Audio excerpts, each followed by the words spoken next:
presented by Videshi Lal entertainment M2 records Jadopur music DJ Prince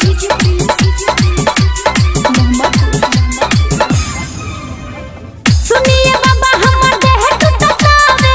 लागता हमरा भूत धइले बावे सुनिए बाबा हमर देह टूटतावे लागता हमरा भूत धइले बावे बांधिए के अपन खूंटी में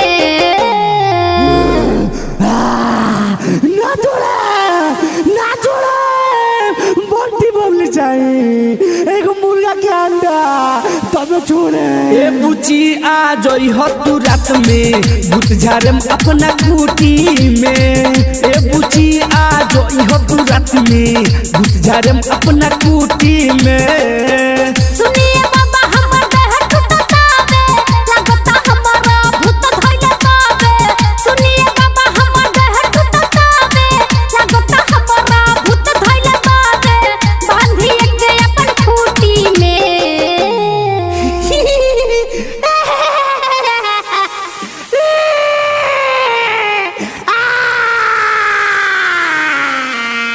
ए बुची आ जोई हो तू रात में भूत झारम अपना खूंटी में ए बुची आ जोई हो तू रात में भूत झारम अपना खूंटी में presented by Videshi Lal entertainment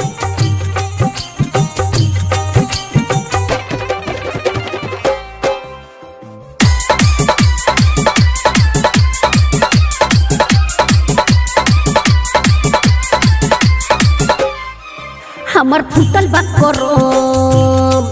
लागे धइले बा बरहम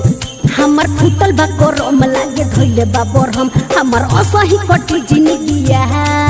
करी कौन जतन बाबा लागे नहीं मन पागल कही हमारा के दुनिया सुनो अवना नियारा तू बैठ चुकमुकी लहै भभूत धइ लह भर मुठी अवना नियारा तू बैठ चुकमुकी लहै भभूत धइ लह भर मुठी लागल रही अपना ड्यूटी में हाँ तो बच्ची है आओ चुकी मुकी बैठो लहई भभूत पूरा बदन पर लगाओ ए बुची आ जोई हो तू रात में भूत झारम अपना खूंटी में ए बुची आ जोई हो तू रात में भूत झारम अपना खूंटी में presented by Videshi Lal entertainment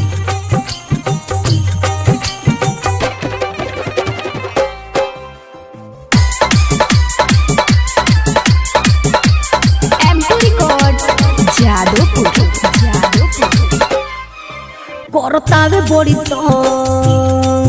अंदर मचल हुरदम करतावे बड़ी तंग अंदर मचल हुरदम हमसे रोजो डरेले दीदिया या तू मकई जे वही गइल सारा भात रही तू पढ़े दना हमके विधिया काहे तू टेंशन लेत बारू रानी तोहरो तो दूर हम करम परेशानी काहे तू टेंशन लेत बारू रानी तोहरो तो दूर हम करम परेशानी बांधिए के अपन खूंटी में ओम तारारा पुक बताओ ते कौन हो जल्दी बोल आओ आओ बताओ हम बड़ा पीछा चल गए ए बुची आ जोई हो तू रात में भूत झारम अपना खूंटी में ए बुची आ जोई हो तू रात में भूत झारम अपना खूंटी में सुनिए बाबा हमर देह टूटतावे लागता हमरा भूत धइले बावे सुनिए बाबा हमर देह टूटतावे लागता हमरा भूत धइले बावे बांधिए के अपन खूंटी में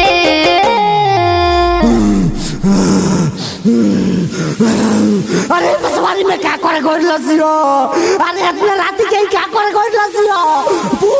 पूछ एकरा से ए बुची आ जोई हो तू रात में भूत झारम अपना खूंटी में ए बुची आ जोई हो तू रात में भूत झारम अपना खूंटी में M2 रिकॉर्ड्स जादोपुर।